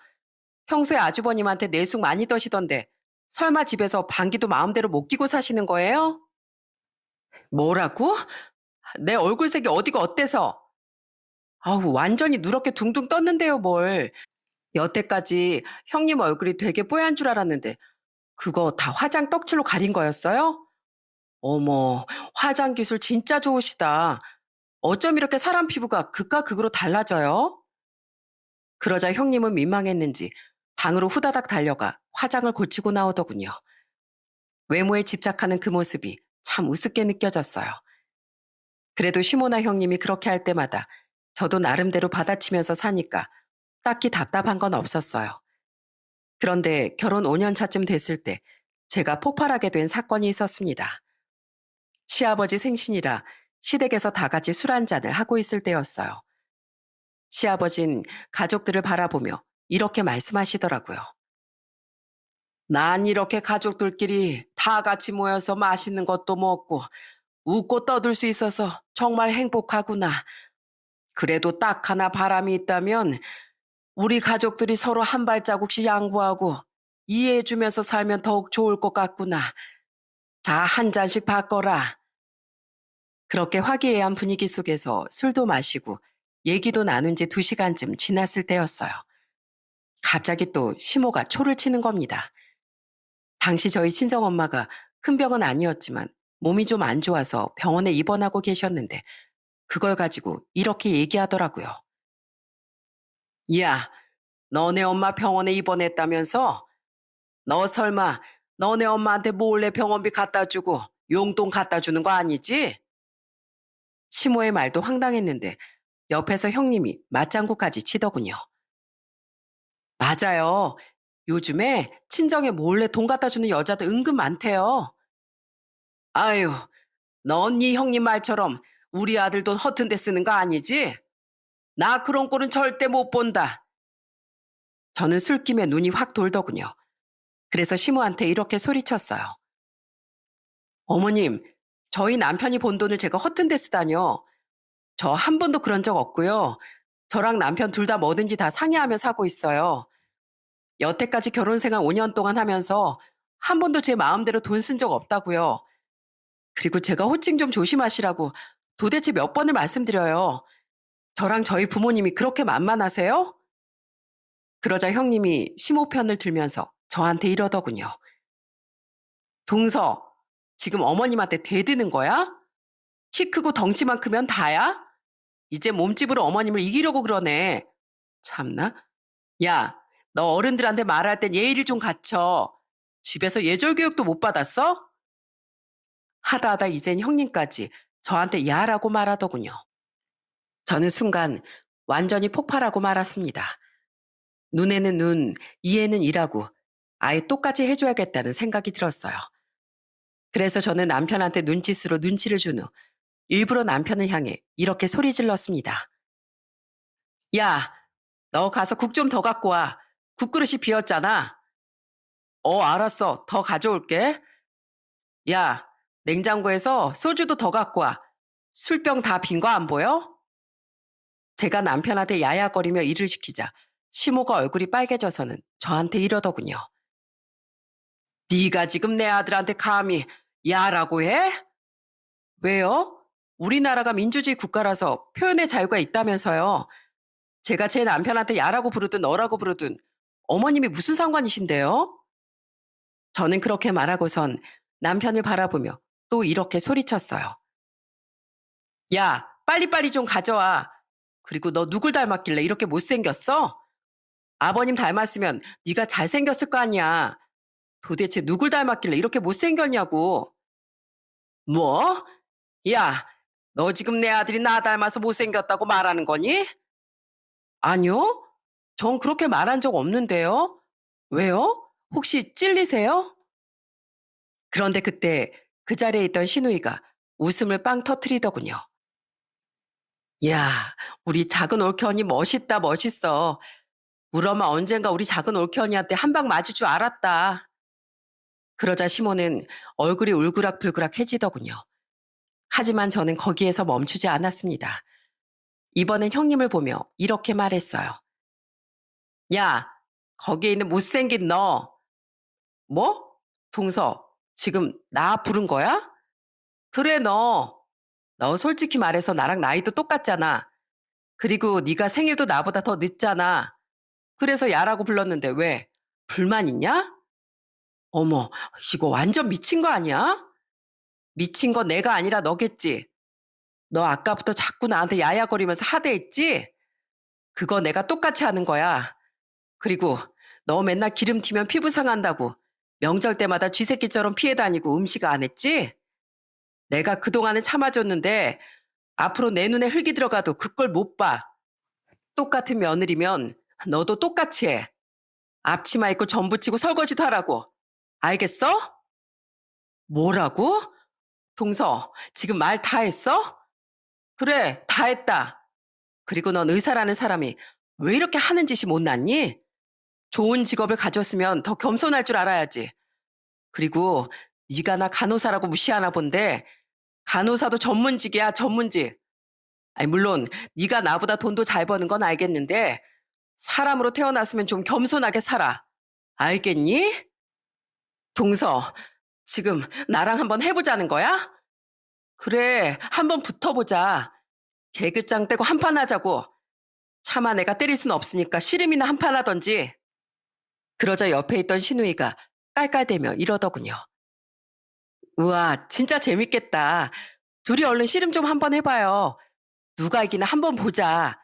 난 이기는 사람 편. 신우이까지 그렇게 나오니까 형님이 억울한 표정으로 시모한테 이러더군요.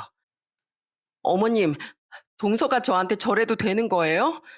저한테 막, 야, 너 이러면서 무시하잖아요. 야, 너 지금 그거 못 배운 짓이야. 어딜 형님한테 함부로 대해. 너네 집에서 예절을 그딴 식으로 배웠니? 이거 다 어머님이 저한테 가르쳐 주신 거잖아요. 저한테 맨날 야야거리시길래 그거 똑같이 배워서 따라한 건데 뭐가 잘못됐어요? 그렇게 싸움이 커지자 시아버진 뒷목을 잡고 쓰러지시더군요. 저는 그런 시아버지한테 봉투 하나를 드리면서 이렇게 얘기했습니다. 아버님, 오늘 생신이신데 소안 피워서 죄송해요.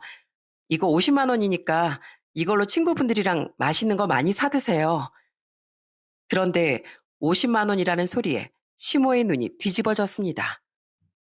뭐야, 너네 생일 땐 30만 원 줬으면서 왜 네 시애비한테 50만 원이야? 그건 제 마음이죠. 어머님도 저랑 형님이 애 낳았을 때 선물로 차별한 거 기억 안 나세요? 민주주의 국가인데 주고 싶은 사람 마음대로 주는 거잖아요. 그럼 전 할 말은 다 했으니까 이만 가볼게요. 다들 마저 재밌게 노세요. 저는 그렇게 말하고선 남편과 애들을 데리고 시댁을 나와버렸습니다. 그렇게 저는 제 직업도 무시하고 항상 저를 하대하던 시모와 형님을 그 자리에서 한 방 먹여버렸어요. 저는 살면서 제 직업이 천하다고 생각한 적도 없었고 다른 사람의 직업에 대해서도 무시한 적이 없었는데 시모와 형님을 만나면서 세상엔 참 다양한 사람이 있다는 걸 알게 되었어요. 그 이후 시모한테 몇 번 전화가 왔었지만 저는 전화를 받지 않았습니다. 그런데 제가 하도 전화를 안 받으니까 시모한테서 문자가 오더군요. 예, 너 왜 이렇게 내 전화를 안 받니? 내 전화 일부러 씹는 거냐? 그래서 저는 이렇게 답장했어요. 저는 할 만큼 했습니다. 저를 정말로 며느리로 생각하실 때 연락 주세요. 그럼 그때 전화 받을게요. 그러자 시모는 끝까지 누가 이기나 보자 하면서 답장이 왔더군요. 그래서 저는 그 이후에 시모랑 아예 연락을 끊고 살았어요. 그런데 결혼 6년 차쯤 되었을 때 충격적인 사건이 발생하고 말았습니다. 항상 제 편을 들어주셨던 시아버지가 암 판정을 받으신 거예요.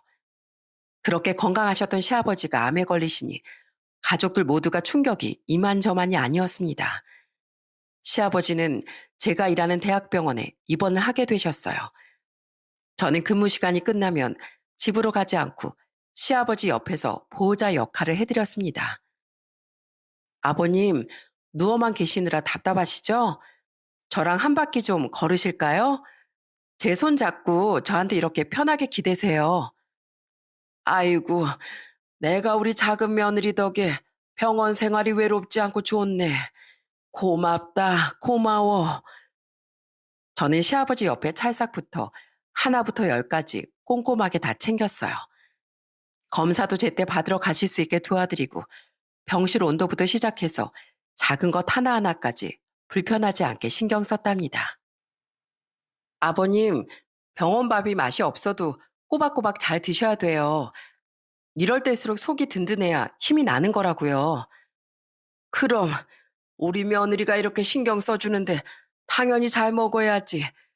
그나저나 우리 며느리가 일하는 병원이라 그런가 병원 밥도 생각보다 맛있네. 입에 맞으신다니 다행이네요. 뭐 더 필요한 건 없으세요?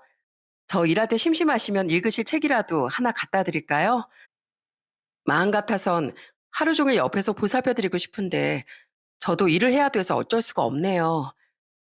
괜찮어. 이것만으로도 너무 고맙네. 피곤할 텐데 나 신경 쓰지 말고 얼른 들어가서 쉬어. 하지만 저는 피곤하다는 이유로 시아버지를 나몰라라 할 수 없었어요. 그래서 제 몸이 허락하는 한 최선을 다해 시아버지를 보살펴 드렸습니다. 중간중간 이유 없이 소리 지르는 환자나 막말을 하는 환자들 때문에 일하면서 힘들 때도 많았지만 시아버지 앞에서 내색하지 않고 꿋꿋이 돌봐드렸어요. 다행히 시아버진 수술을 무사히 마칠 수 있게 되었답니다. 그런데 시아버지 수술이 끝난 지 얼마 안 됐을 때였어요. 병원에 찾아온 시모가 저한테 와서 이러더라고요. 며느라, 잠깐 나하고 얘기 좀 해줄 수 있겠니? 그리고 시모는 예전과는 전혀 다른 얼굴로 저에게 이렇게 말하기 시작했습니다. 사실 내가 병원에 들락거리면서 네가 네 시아버지 챙기는 거 다 봤다. 어쩜 친아버지도 아닌데 이렇게까지 보살펴 줄 수가 있니? 제가 며느리인데 당연히 그렇게 해야죠. 그래도 수술이 잘 됐다고 하니까 아버님은 걱정 안 하셔도 돼요. 아버님한테 수술해준 의사 선생님이 우리나라에서 알아주는 의사 선생님이시거든요. 며느라, 내가 보니까 네가 환자들한테도 많이 시달리고 참 힘들게 일하는 것 같더구나. 난 간호사라고 하면 그냥 주사만 놔주고 병원비 계산이나 해주는 사람인 줄 알았는데 간호사라는 직업이 이렇게 힘든 직업인지 몰랐어. 그런데 그렇게 힘들게 일하면서도 어쩜 그렇게 네 시아버지를 잘 챙기니? 우리 딸도 그렇게까지 못하는데 내가 널 보니 정말 고마워서 이렇게 눈물이 나는구나. 아무래도 시모는 병원에서 일하는 제 모습과 시아버지를 챙기는 모습을 보고 많은 걸 느끼신 것 같았어요. 눈물까지 흘리면서 그렇게 말씀하시더라고요. 그래서 저는 시모한테 이렇게 말했습니다. 그거야, 아버님은 제 남편의 아버지시고 우리 시댁 식구들의 중심이시니까 그렇죠. 당연히 며느리인 제가 보살펴 드려야 되는 거 아니겠어요? 내가 그동안 널 너무 오해하고 무시했구나. 어른으로서 그러면 안 됐는데 내가 너무 못난 행동을 많이 했던 것 같아. 어머님, 갑자기 왜 이러세요? 원래대로 하세요. 괜히 분위기 이상해지잖아요. 이거 내 진심이다, 진심이야. 내가 다시 너한테 그런 못된 짓을 하지 않으마. 여태까지 너한테 못 살게 굴었던 거 사과할 테니까 한 번만 용서해다오. 시어머니는 그렇게 눈물로 제게 사과를 하셨습니다. 결국 저희 시아버진 수술이 잘 끝나 퇴원을 하고 다시 일상생활을 할 수 있게 되셨어요. 그리고 저희 시댁의 분위기는 그 전과 180도 달라지고 말았습니다. 시아버지가 퇴원하신 후 처음으로 시댁에 모였는데 형님이 시어머니한테 신발을 사다 주신 거예요. 어머님, 제가 어머님 드리려고 신발 사왔어요. 진짜 예쁘지 않아요?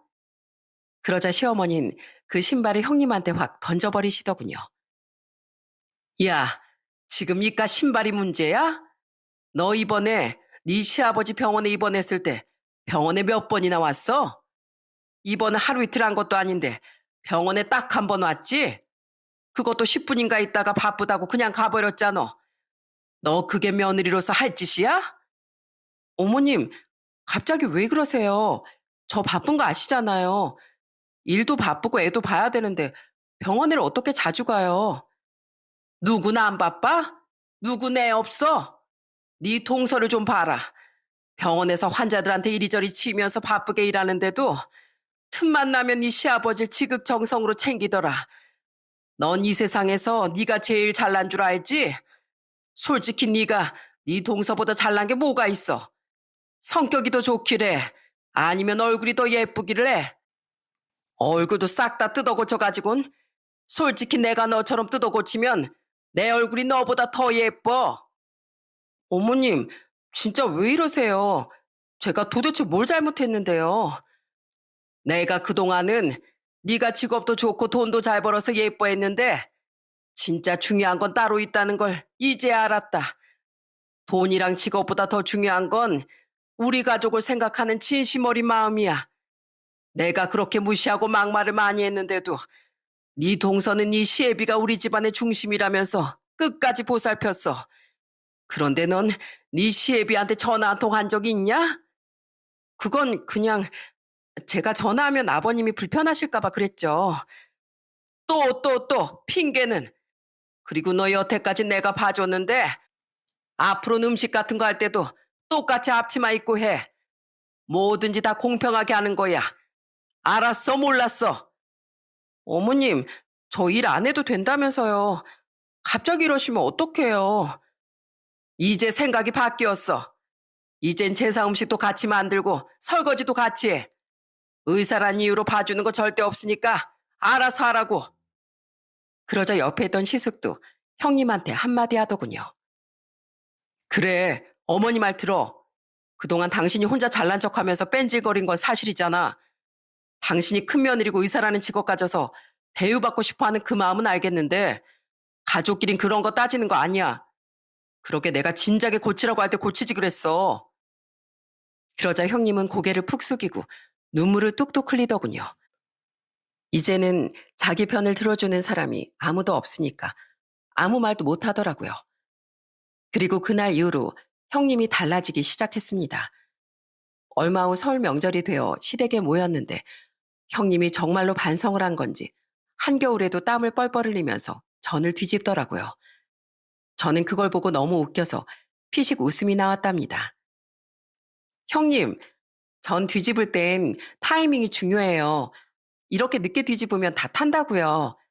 형님 이런 거 처음 해보셨죠? 아휴, 동서, 할 게 너무 많다. 어떻게 지금까지 많은 걸 다 했어? 형님이 안 해봐서 그렇지 하다 보면 금방 적응돼요. 그러니까 우리 같은 며느리로서 이제 싸우지 말고 이렇게 서로 도와가면서 해요. 생각해보니까 저도 형님한테 그동안 너무 대들고 막말한 것 같아서 죄송해요. 아니야, 내가 미안하지. 내가 너무나 똑똑한 것만 믿고 개념 없이 행동했던 것 같아. 그나저나 주방 일이라는 게 힘들긴 하네. 난 아무래도 익숙해지려면 한참 남은 것 같다. 그러니까 앞으로 천천히 배우면서 열심히 해봐요. 그럼 우리 이제 싸우지 말고 잘 지내는 거죠? 약속? 알았어. 약속할게. 약속. 그렇게 형님과 손가락까지 걸고 약속을 했는데 옆에 있던 시누이가 박수까지 치면서 이렇게 말하더군요. 와, 우리 올케 언니들 브라보. 드디어 우리 집안에 평화가 찾아왔네. 자, 다들 박수! 와!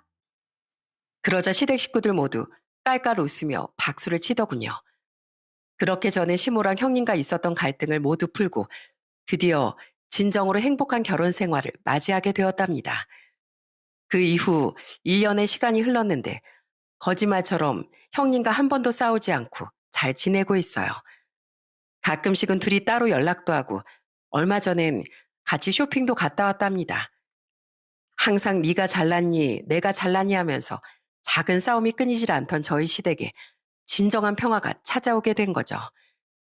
제가 이 사연을 보낸 이유는 가족들끼리 직업이나 돈을 가지고 차별하지 않고 서로를 사랑으로 보듬어주는 가정이 많아졌으면 좋겠다고 생각해서랍니다. 혹시나 이미 갈등 있는 분들이 있더라도 서로 진심 어린 대화를 통해 그 갈등을 좋게 해결하셨으면 좋겠습니다. 항상 내 편이 되어야 하는 가족인데 서로 싸우기만 하면 안 되잖아요. 그럼 전 저의 이 행복한 기운이 여러분께 꼭 전해지길 바라면서 제 사연을 마치도록 하겠습니다. 들어주셔서 정말 감사합니다.